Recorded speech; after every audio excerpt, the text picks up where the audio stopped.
Hello everybody, in this tutorial I'll show you how to get the flashlight in Icarus. This is going to be useful for illuminating caves or by just having a light source nearby if it goes dark.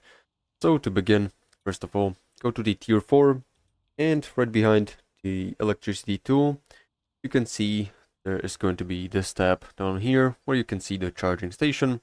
Go ahead and unlock it and craft it, and right at the end here you'll see the flashlight.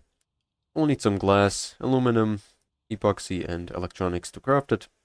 So make sure you got all of them and go ahead and craft it inside of the fabricator or manufacturer. And once you do, just place it into this slot right here so you can toggle it using L.